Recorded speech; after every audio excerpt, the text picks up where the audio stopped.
चलिए आज के इस वीडियो में हम देख लेते हैं हमारे साथ एक ऐसा शख्स है जिनको आज ही जो है एजीएमसी मिल गया है, एडमिशन लिया है इन्होंने।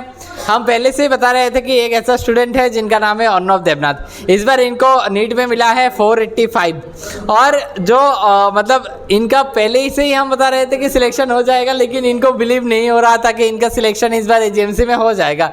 आखिरकार आज जो है इनको सिलेक्शन मिल गया है, एजीएमसी में एडमिशन ले लिया है इन्होंने। तो पहली मतलब आगे की तो बात हम करेंगे ही, लेकिन पहले ही जान लेते हैं कि अभी कैसा लग रहा है आपको एजीएमसी मिलने के बाद, सिलेक्शन लेने के बाद।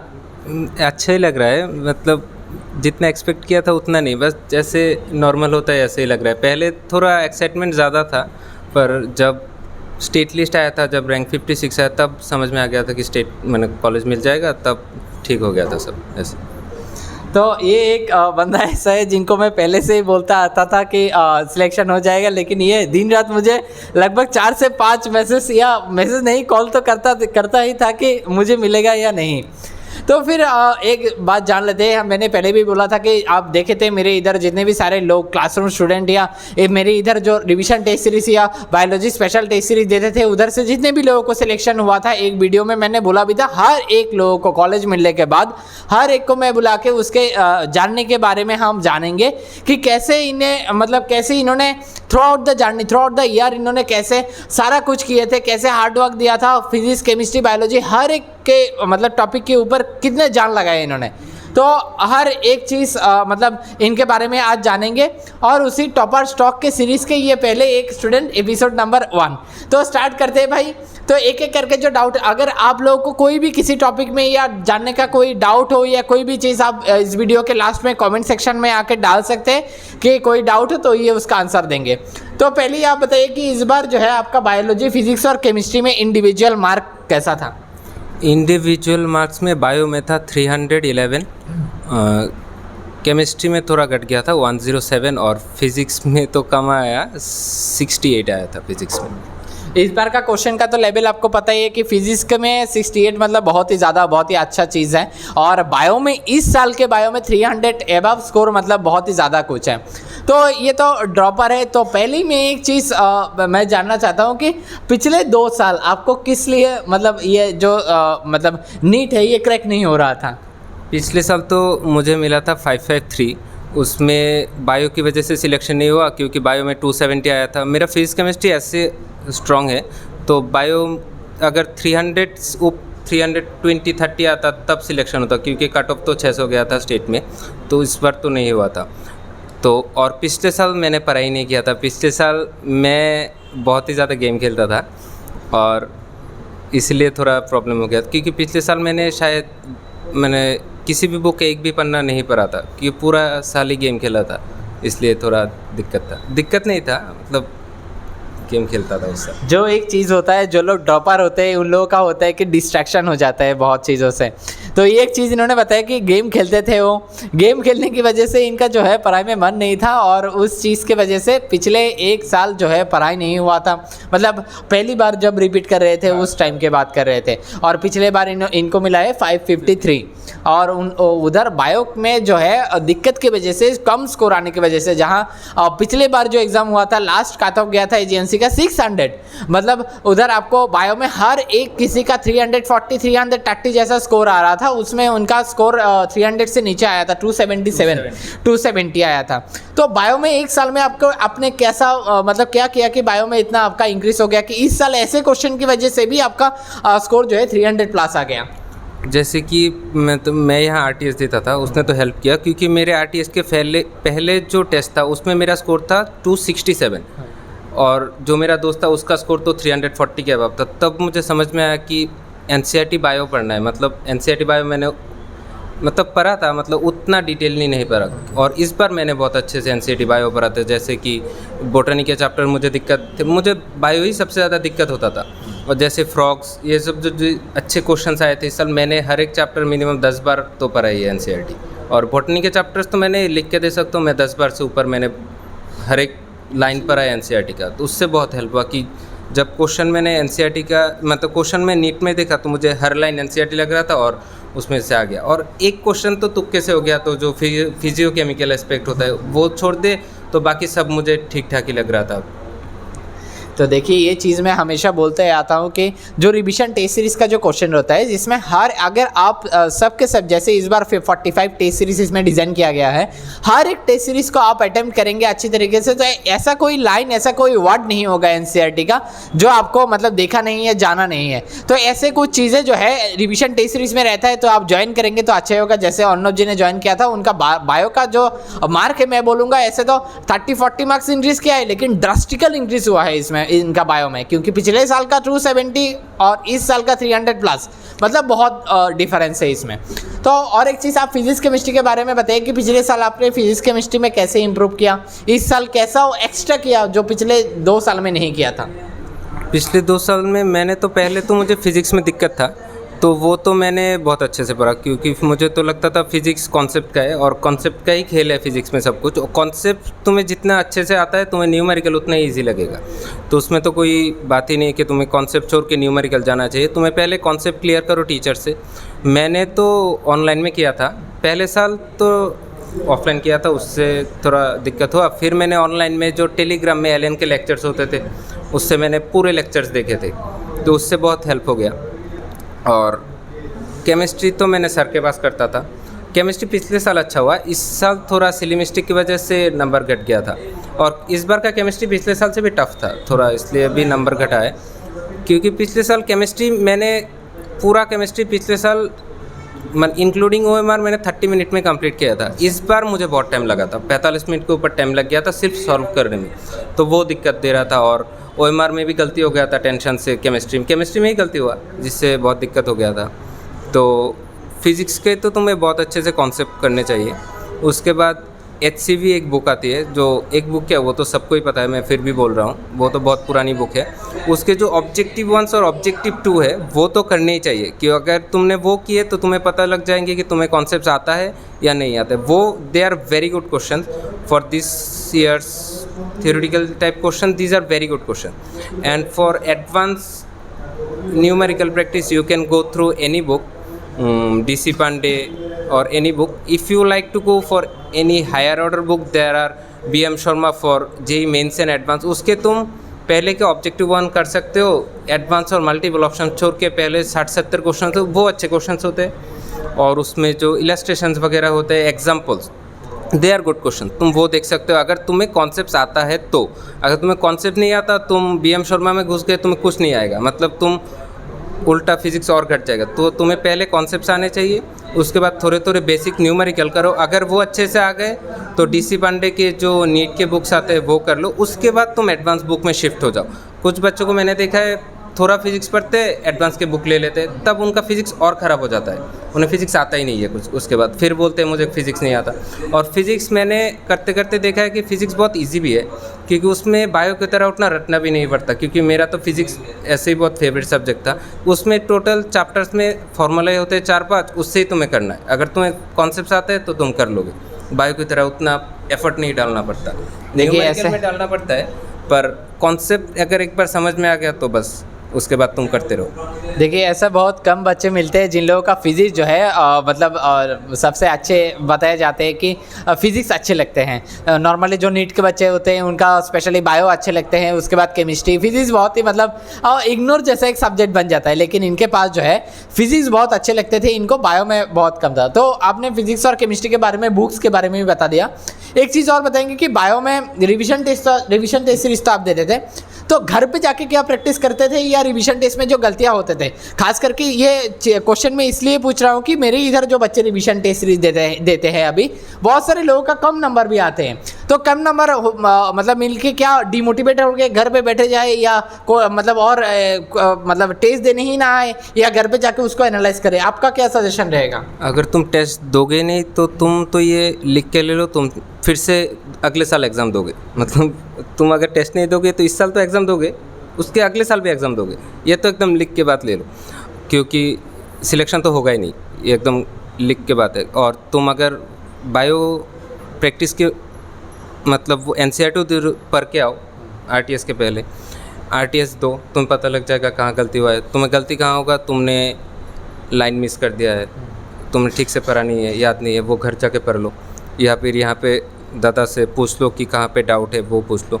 फिर घर जाके एक बुक आता है सेंगेज का हरिओम गंगवार, उसमें हर एक लाइन एनसीईआरटी से, वो प्रैक्टिस कर लो। वो मैंने पिछले बार भी बताया था, ये बुक मुझे बहुत हेल्प किया, क्योंकि मुझे एक क्वेश्चन 3-4 बार है, तो तुम्हें अगर एक क्वेश्चन 3 बार प्रैक्टिस किया है तुम्हें याद तो होगा ही होगा। अगर नहीं हुआ तब दिक्कत है, तुम्हें ही दिक्कत है, उसमें बुक में बायो में दिक्कत नहीं है, तुम्हें ही दिक्कत है कि एक क्वेश्चन 3 बार करने पर भी नहीं हो रहा है। तब तुम टीचर से पूछ लो और फिर वो बुक प्रैक्टिस करो। एनसीईआरटी एक बार रिवाइज दो, आरटीएस के पहले एक बार वो क्वेश्चंस कर लो, फिर घर जाके मिस्टेक्स देख लो, उसके बाद वो एनसीईआरटी एक बार रिवाइज कर लो, फिर जो आरटीएस के अब जो 3-4 टेस्ट मिला के एक और टेस्ट होता है वो दे दो, तुम्हें लग जाए कि हाँ यहाँ पे ठीक ठाक चल रहा है।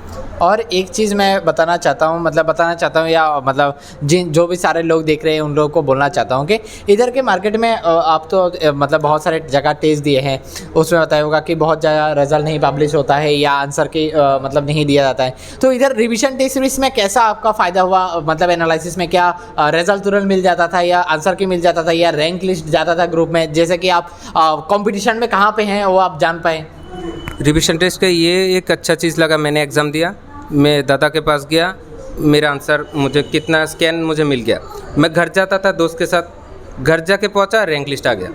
मुझे ये बहुत अच्छा लगता था कि मैं घर जाके पहुंचा कि मेरा रैंक 10 से 5 है, जितना है मुझे रैंक लिस्ट मुझे मिल गया। उससे मुझे बहुत अच्छा लगता था कि मुझे रैंक का है, मुझे 200 मिला है, 250 मिला है, जितना भी मिला है मुझे 200 तो नहीं मिला कभी, मतलब 250 के ऊपर ही मिला है, मतलब कितना आया। और मैं एक बात बोलना चाहता हूँ कि आपने तो पहले बोला था कि जिसमें डिमोटिवेट हो जाओ ये हो, उसमें कि मुझे पहले टेस्ट में आया था 267, उसके बाद एनिमल किंगडम का टेस्ट था, मुझे वो बहुत अच्छे से आता था, मैंने बहुत अच्छे से पढ़ के आया था, पर उसमें मुझे आया 258, मुझे घट गया था, मुझे बहुत बुरा लगा क्यों घट गया। फिर घर जाके पता चला कि मैंने एनसीईआरटी और अच्छे से पढ़ना चाहिए, कि एनसीईआरटी से ही सब क्वेश्चन थे, गलती मैंने ही किया है कि सिमेट्री में गलती कर दिया, इसमें गलती कर दिया। तो फिर जब फुल टेस्ट था तब उसमें धीरे धीरे 300 के अबाव वो आता था। और मैंने आरटीएस ज़्यादा मिस नहीं किया, मेरा सिर्फ 3 या 4 टेस्ट मिस हो गया था, उसमें से 2 चैप्टर थे, एक एनाटॉमी था, एक मॉर्फोलॉजी था, जो मेरे मतलब these are my nightmares, I just they are very difficult for me, और मुझे बहुत दिक्कत देते थे वो ही चैप्टर मैंने छोड़े थे एग्ज़ाम। और लकीली इस बार सिर्फ 1-2 क्वेश्चन ही आया, वो भी मेरे से हो गया, वो भी रटा हुआ था कि क्या था। तो मतलब घर पे ऐसे कोई रूटीन था आपका, जैसे बहुत सारे स्टूडेंट्स के होते हैं कि मतलब रूटीन है कि आज मैं केमिस्ट्री, फिजिक्स या बायो इतने टाइम, या सुबह उठ के पहले बहुत सारे लोगों का आदत होता है कि बायो पढ़ लेगा, उसके बाद केमिस्ट्री और रात में सोते टाइम फिजिक्स, ऐसा कोई रूटीन था आपका या कुछ और? नहीं, रूटीन तो थोड़ा था कि मैं सोता था सुबह 4 बजे, तो उसमें थोड़ा दिक्कत होता था, मतलब दिक्कत मुझे नहीं होता था, घर वालों को होता था कि वो हमेशा डांटते सुबह 4 बजे सो रहे हो, सुबह 4 बजे सो रहे हो। और सुबह जब लेट सोता था तब मैं बायो पढ़ता था कि रात में फिजिक्स पढ़ो मत, फिजिक्स पढ़ने का तो है नहीं प्रैक्टिस के, तुम्हें नींद आएगी, तुम उसमें फिजिक्स कर ही नहीं पाओगे। तो बायो क्योंकि तुम याद है, जैसे साइंटिस्ट का नाम है, मतलब नींद में भी तो टिक कर ही सकते हो, वो टिक कर लो, मतलब अगर तुम रात में करते हो। और फिज़िक्स में दोपहर में करता था क्योंकि उसमें टाइम थोड़ा लगता था दोपहर में। और केमिस्ट्री तो मुझे स्ट्रॉन्ग ही था थोड़ा, इसलिए मैं सर के यहाँ से करता था, तो घर आके थोड़े सर के क्वेश्चंस प्रैक्टिस कर लिए, तो उससे तो हो गया। और बायो मैंने रोज़ पढ़ता था, बायो रोज़ पढ़ता क्योंकि मेरा वीक था। तुम्हें जो वीक है वो रोज़ पढ़ो, उसके साथ जो थोड़ा पसंद है वो कर, उसके साथ तुम कॉम्बिनेशन बैठा सकते हो कि फिजिक्स के साथ बायोलॉजी या जो भी हो। मैं तो फिजिक्स में बायो रोज़ था, उसमें फिजिक्स कुछ दिन था, केमिस्ट्री कुछ दिन था, ऐसे ही चलता है। और लास्ट में तो सब चैप्टर मैंने हर रोज़ तीनों सब्जेक्ट पढ़ती है सब लोग, उसमें कोई इशू नहीं। तो एक चीज़ मैंने और स्टूडेंट के बारे में देखा कि मैंने जब स्टूडेंट से बात करता हूँ कि एक चीज़ रहता है कि मैं थ्योरी में ज़्यादा ध्यान दूँ, मतलब एनसीईआरटी में ज़्यादा फोकस करूँ या फिर मतलब प्रैक्टिस में ज़्यादा। तो आप क्या बोलना चाहेंगे कि एक टॉपिक अगर आपको 50% हो गया तो मतलब उसके बाद ही आपको मतलब जो एमसीक्यू है उसके पीछे भागना चाहिए, या फिर एक मतलब टॉपिक 100% कंप्लीट होने के बाद ही आप एमसीक्यू के ऊपर जाए? नहीं, तुम अगर एनसीईआरटी पढ़ रहे हो तो 3-4 बार उसे एक बार मतलब पढ़ लो उसे, जैसे एनसीईआरटी सब पढ़ते हैं लाइन मार के, तुम्हें जैसे पढ़ना है वैसे पढ़ लो, उसके बाद एमसीक्यू पे जाओ, देखो कितना गलती हुआ है वो मार्क कर लो, फिर एनसीईआरटी पढ़ो, फिर वो गलतियों को करो, अगर उसमें भी गलती हो फिर एक बार एनसीईआरटी पढ़ो, तब ठीक हो जाता है एनसीईआरटी, स्पेशली फॉर बायो। और एक चीज़ में स्पेशली मैंने इनऑर्गेनिक केमिस्ट्री, वो तो एनसीईआरटी की ज़रूरत है उसमें। और एक चीज़ मैं इनको पूछना चाहता हूँ कि इनका बायो में खास करके बहुत अच्छा स्कोर आया है कि हम जब एमसीक्यू प्रैक्टिस करते हैं तब कभी कभी क्या होता है कि एक बुक ख़त्म दो तीन बुक या एक जगह के स्टडी मटेरियल या 2-4 बुक जहाँ पे होता है उन स्टूडेंट के पास ये दिक्कत होता है कि एक टॉपिक आप मतलब एक बुक से ख़त्म करने से पहले किसी दूसरे बुक पे आप भाग जाते हैं। तो ये क्या करना चाहिए कि एक स्पेसिफिकली एक बुक आपको पकड़ के वो सारा टॉपिक आपको कंप्लीट करना चाहिए चैप्टर का, उसके बाद किसी दूसरे बुक में जाना चाहिए? नहीं ऐसा मत करो। जो बुक है वो तो पहले पूरा कंप्लीट करो, वो तो necessary, that is the main thing to do the book that you have bought. मतलब वो तो पूरा करो क्योंकि तुम्हें उससे आइडिया लग जाए कि पहला क्वेश्चन कैसे है, दूसरा कैसे है, उससे प्रैक्टिस होता रहेगा, वो अच्छा है। अगर तुम यहाँ पढ़ते हो तो तुम्हें ARTS के क्वेश्चन मिलते हैं, वो कर लो। और उसके बाद NCERT तो पढ़ ही रहे हो। और प्रीवियस ईयर क्वेश्चन तो इस साल उतना भी इम्पोर्टेंट नहीं है क्योंकि प्रीवियस ईयर क्वेश्चंस तो इस साल के क्वेश्चन के लेवल के मुताबिक पिछले साल कोई भी इतना अच्छा क्वेश्चन नहीं था। तो प्रीवियस ईयर बैक मतलब 2016 के बाद के प्रीवियस ईयर तुम रट लो तो उससे मतलब दिक्कत नहीं होगा कि 16 के बाद के प्रीवियस ईयर रट लो, अगर उसमें से कुछ आ गया तो तुम डायरेक्ट टिक मार दो, तो उससे तो हो गया। तो और बुक जो खरीदो वो पूरा पहले कर लो तो उससे हेल्प होता है, मतलब दिमाग में भी फ्लुएंटली वो चैप्टर चलता है और तुम्हें अच्छे से आएगा भी वो चैप्टर। मतलब आपने जो मतलब जो MCQ सॉल्व किया है उसमें मतलब PYQ का कितना बहुत ही मतलब रोल रहा है? अच्छा, इस पिछले साल के क्वेश्चन देखो तो प्रीवियस से आए थे, इस बार तो उतना नहीं आया जितना आया, पर वो रट लेने चाहिए। वो तो एक बार आगे तो आ सकते हैं इंपॉर्टेंट क्वेश्चन कि 16 के बाद के क्वेश्चन तुम रट लो, अगर आगे तुम डायरेक्ट टिक कर दो, उसमें टाइम भी वेस्ट नहीं होता और तुम्हारा नंबर भी मिल गया, फ्री का नंबर है वो। क्योंकि प्रीवियस ईयर क्वेश्चंस और NCERT के जो हाईलाइटेड पॉइंट वो तो फ्री के नंबर होते हैं क्योंकि तुम पढ़ लो, टिक मार दो, काम हो गया उसका।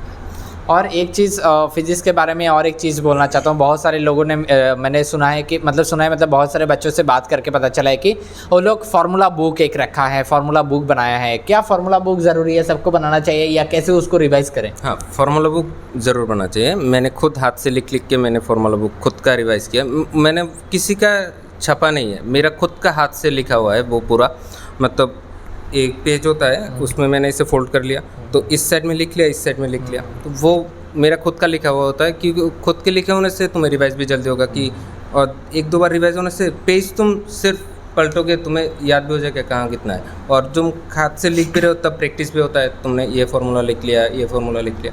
दीज आर बहुत और जैसे कि चैप्टर जैसे मॉडर्न फिजिक्स चैप्टर हो गया, सॉलिड चैप्टर हो गया, यूनिट डायमेंशन चैप्टर हो गया, उसके बाद ग्रेविटेशन चैप्टर हो गया, ये फ्री के चैप्टर्स होते हैं। इसमें क्वेश्चन आएगा, तुम्हें सिर्फ फार्मूला याद होना चाहिए और टिक करना है, 2-4 कैलकुलेशन करो, ख़त्म। ये रोटेशन जैसा नहीं है कि तुम्हें बहुत दिमाग लगाना है। मॉडर्न फिजिक्स के 4 चैप्टर हो गए इंक्लूडिंग सेमीकंडक्टर्स, उसके बाद यूनिट डायमेंशंस, और ऐसे जो सॉलिड जैसे छोटे छोटे चैप्टर जिसमें आएगा KTG क्वेश्चन आएगा, एक क्वेश्चन आएगा तुम टिक मारो, ख़त्म।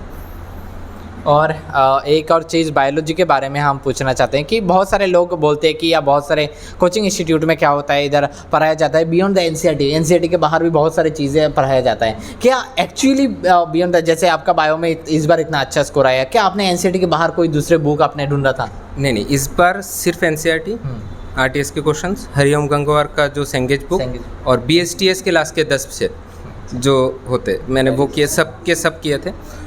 और उसके बाद कुछ नहीं किया था, उससे सब क्वेश्चंस आ गए। और जो लोग पहले बोल रहे थे आउट ऑफ NCERT आया है, जो फ्रैटर्नल ट्विंस हो गया, जो 2n टू द पावर, तुम छोड़ दो, क्या फ़र्क पड़ता है। तुम 350 आंसर करो, 348 आंसर करो, तब भी नंबर आ जाता है। तुम आगे एक भी गलत मत करो, तुम सिर्फ NCERT पढ़ो, 340 आंसर करो, 320 लाओ, तब भी काम हो गया तुम्हारा। 320 तो इस बार बहुत अच्छा नंबर है, जैसे कि शोमोदीप का जिसका भी आया था बहुत अच्छा नंबर। तुम 340 आंसर करो, 340 नहीं होता, 342 होता है शायद, 342 आंसर करो, 328 310 लाओ, तब भी तो बहुत अच्छा नंबर हो गया। तो NCERT की बार मत पढ़ो। मैंने पढ़ा था जब फ्रेशर था, कोई फ़ायदा नहीं हुआ। मैंने बहुत सारे डिजीज़ पढ़ लिए थे, शायद मैं अब जाके पढ़ूंगा, जिसका मुझे कुछ नहीं हुआ। और यहाँ पे मैंने लोगों को देखा भी है, ये फ्रॉग का जो बॉडी टेम्परेचर है उसका एनवायरनमेंट के साथ ग्राफ कराते हैं। मतलब या तो वो पागल है या तो जो पढ़ रहे हैं वो पागल है। मतलब मुझे समझ में नहीं आता वो पढ़ते क्यों है। या तो उन्हें कोई दिक्कत है जो डॉक्टर के दिखाना चाहिए। हम तो डॉक्टर नहीं है, जो लोग हैं अभी उनको दिखाना चाहिए। तो चलिए, इनका थोड़ा फ्रस्ट्रेशन हो गया उनके पीछे, क्योंकि इन्होंने फ्रेशर के ईयर पे बहुत ही उल्टे सीधे टाइम भी लॉस हुआ है उल्टा सीधे चीज़ों इनके साथ जब भी इस सब चीज़ों में बात होता है ये थोड़ा फ्रस्ट्रेटेड हो जाते हैं, क्योंकि उस टाइम में बहुत सारे इतने मतलब अलग सा चीज़ डिफरेंट सा चीज़ इन्होंने रट लिया था ना, तो वो अगर NCERT की चीज़ें रटते तो मतलब हो सकता था कि पिछले बार भी उनका सिलेक्शन हो जाता था। और एक चीज़ हम इंटरव्यू के लास्ट में आ गए हैं, एक चीज़ हम जानना चाहते हैं कि एक चीज़ मैंने इन्होंने नोटिस किया कि एक छोटे मोबाइल लेके आते थे ये पहले जो वो BSNL या नोकिया का जो छोटा मोबाइल हुआ करता था वो लेके हमेशा आते थे और इनके पास एक टैब था। तो मतलब अभी के स्टूडेंट जो है, अभी के जनरेशन के स्टूडेंट जो है, हर एक के मोबाइल पे स्मार्टफोन मतलब हर एक के पॉकेट में स्मार्टफोन रहता है। तो क्या वो चीज़ करे कि डिस्ट्रैक्शन से बचे, और हम देखते हैं कि मतलब इंस्टाग्राम स्क्रॉल करते रहते हैं, यूट्यूब में शॉर्ट्स देखते रहते हैं, उसके पीछे टाइम जो है खो जाता है। तो क्या वो चीज़ जो है डिस्ट्रैक्शन से मतलब बचाता है या कोई भी चीज़ जो है? और आप क्या बोलना चाहेंगे कि अगले साल जो लोग मतलब स्टूडेंट जो है, जो लोग नीट देने वाले हैं, उनके लिए आप क्या सजेशन देना चाहते हैं?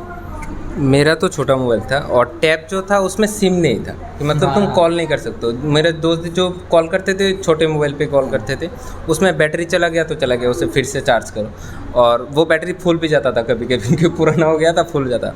अभी तो नया मोबाइल लिया है, अब तो चल रहा है। तो इंस्टाग्राम से दूर रहना बहुत इंपॉर्टेंट है, क्योंकि मैंने कुछ ही दिन पहले देखा था कि मतलब जो टॉप एडिक्टिव चीज़ें होती है दुनिया में, सब एडिक्टिव, उसमें एक नंबर पे था इंस्टाग्राम के रील्स, उसके बाद था शुगर, उसके बाद आता था कोकीन। तुम मतलब किस हद तक वो एडिक्टिव होता है तुम उससे समझ में आ जाएगी कि इंस्टाग्राम के रील्स बहुत ज़्यादा एडिक्टिव, तुम्हें पता ही नहीं चलेगा 10 सेकंड तुम 10 सेकंड को माइंड को डाइवर्ट कर 10 सेकंड को 1000 से मल्टीप्लाई करो, उतना सेकंड को तुम आवर में कैलकुलेट करोगे, तुम पता लग जाएगा कि कितना टाइम वेस्ट हुआ है तुम्हारा। और वो ब्रेन रॉट होता है, जो मैंने जो यूट्यूब में देखा है, एक जो डॉक्टर है वो ही बता रहे थे कि उससे दिमाग बहुत लूज़ हो जाता है, डैमेज होता है। तो इससे दूर रहो तो पढ़ाई में भी अच्छा लगेगा, और बाहर घूमो, खेलो। मैं जैसे प्रिपरेशन के शुरू के टाइम में थोड़ा बहुत जिम वगैरह खेलने, बॉक्सिंग खेलने जाता था, MMA खेलने जाता था, जिम में जाता था, उससे हेल्प हुआ। तो मतलब मेरा स्लीप भी ठीक हो गया था उससे वगैरह। बाहर खेलो कि इस 2 साल के वगैरह तुम इंस्टाग्राम उस चीज़ें भी कर सकते हो, उससे थोड़ा अच्छा ही होता है, बॉडी के लिए भी अच्छा है, माइंड के लिए तो अच्छा है ही। तो हालांकि मतलब ये जो दोस्त है मतलब ये कुछ स्टूडेंट्स मेरे हैं जैसे कैमरा के उस पर भी बैठे हैं जो दोस्त बोल रहे हैं, वो मतलब बहुत समय से सौरभ दास जी भी हैं। उनको कॉलेज मिलने के बाद ही उनका जो है वीडियो होगा, उनका भी अलग से इंटरव्यू होगा। तो ये जो कुछ स्टूडेंट्स रहते हैं हमेशा उनका जो बॉन्डिंग जो बन जाता है स्टूडेंट के साथ टीचर का या टीचर के साथ स्टूडेंट का, मतलब स्टूडेंट कम ये तो मतलब ये सौरभ और ये अर्नव जो है मेरे दोस्त जैसे बन गए हैं अभी। तो ये एक चीज़ जो है होता है बहुत ही हेल्पफुल होता है, ये स्टूडेंट्स के लिए भी और टीचर के लिए भी तो होता ही है। तो हम इंटरव्यू के बाद लास्ट में आ चुके हैं, और एक चीज़ जो मैं इनका पूछना चाहता हूँ कि मतलब डॉक्टर बनना क्या सपना था या कुछ मतलब क्या वो था जो आपको अभी आज AGMC में एडमिशन दिलाया? पहले साल तो एग्ज़ाम दिया तो घर वाले बोले थे क्या करोगे। पहले 2 साल मैंने मैथ किया था, पहले 2 साल नहीं 2 महीने मैथ किया था 11th के शुरू में। तो मैंने बोला छोड़ देते कि नहीं पढ़ूंगा। मेरे एक सर भी थे, मैं उनके पास पढ़ता था बायो, उन्होंने भी डॉक्टर थे यहाँ पे, आपके यहाँ से 2016 के बैच के थे। तो मैं उनके पास पढ़ता था, उनसे बात हुआ तो मैंने बोला ठीक है ये कर लेते हैं। पहली बार नहीं हुआ, पिछले साल तो गेम ही खेल रहा था, उसमें भी मज़ा आया। मतलब एक्स्ट्रा चीज़ें पढ़ने से गेम खेलो वो अच्छा है, मतलब जो आउट ऑफ NCERT से वो मत पढ़ो, गेम खेलो, दिमाग फ्रेश हो जाएगा। तो वो गया। फिर इस साल तो 600 उससे मतलब ईगो पे आ गया था। डॉक्टर बनूँ या ना बनूँ वो बाद में, पहले मुझे ये कॉलेज में जाना है, जिस कॉलेज में है गवर्नमेंट मेडिकल कॉलेज में जाना है, वो ईगो पे आ गया था कि एग्ज़ाम सब एग्ज़ाम हो गया है, JEE मेंस हो गया, सब हो गया, एडवांस छोड़ के सब हो गया, यही नहीं हो रहा है, ये क्या एग्ज़ाम की यही नहीं हो रहा। तो इस बार हो गया तो मतलब सुकून, कॉलेज में जाने का नहीं, एग्ज़ाम हुआ उससे क्रैक हुआ, ये सुकून है, मतलब दिमाग थोड़ा ठंडा हो गया था उससे। कोई मतलब आपका कट गया है। हाँ, कोई ड्रीम कॉलेज था आपका या कोई भी मेडिकल गवर्नमेंट मेडिकल होगा? तो गवर्नमेंट मेडिकल हो वो चलेगा। मेरा तो टारगेट था एग्ज़ाम हो जाना, गवर्नमेंट मेडिकल कॉलेज में हो जाए, सिलेक्शन हो जाए, और वो बाद में देखा जाए, पहले एग्ज़ाम सिलेक्शन हो जाए, वो दिमाग से उतरना चाहिए। तो ये आज का हमारा जर्नी था मतलब अर्नव जी के साथ। तो ऐसे ही और भी जितने भी सारे स्टूडेंट जो मेरे इधर के टेस्ट सीरीज़ के स्टूडेंट, क्लासरूम के स्टूडेंट, जितने भी सारे स्टूडेंट्स इस बार के नीट में सिलेक्शन हुआ है, उनका कॉलेज हो जाने के बाद सबका एक इंटरव्यू और आप लोगों का हेल्प होगा उसमें। इस वीडियो के डिस्क्रिप्शन में अर्नब जी का भी मोबाइल नंबर रहेगा। अगर कोई उनसे कोई भी पर्सनली कोई बात करना चाहते हैं, कोई दिक्कत किसी बारे में, जैसे मैं कि बोला कि इनका जो फिजिक्स है बहुत ही अच्छा है, फिजिक्स के बारे में कोई डाउट जो है या फिजिक्स के बारे में कोई कुछ आप जानना चाहते हैं, एक्स्ट्रा कुछ क्या इन्होंने किया है और अच्छे तरीके से पर्सनली आप जानना चाहते हैं, तो डिस्क्रिप्शन बॉक्स में इनका भी नंबर रहेगा, उधर से आप लेके आप कांटेक्ट कर सकते हैं इनसे।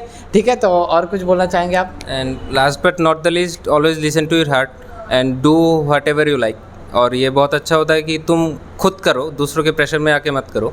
अगर करना है तो करो, और नहीं हो रहा है तो घर वालों को बोल दो कि मम्मी मुझे नहीं हो रहा है, मैं दूसरा कुछ करना चाहता हूँ। क्योंकि कुछ बच्चे कुछ गलत कदम भी उठा लेते हैं, उससे दूर रहो। और अगर करना है तो करो, अगर करना है तो इंस्टाग्राम वगैरह इस सब से दूर रह करो तो हो जाएगा। मतलब हमने देखा तो यह हो ही जाता है। कोई इंग्लिश तो इनका तगड़ा है ही बहुत, मेरे से ज़्यादा। तो इस वीडियो में हम इतने तक ही ख़त्म करते हैं। अगले वीडियो में और किसी एक मतलब ऐसी इंस्पिरेशनल स्टोरी लेके और आगे हम मिलेंगे। ठीक है, तो इस वीडियो में इतने रखते हैं, चलते हैं, बाय।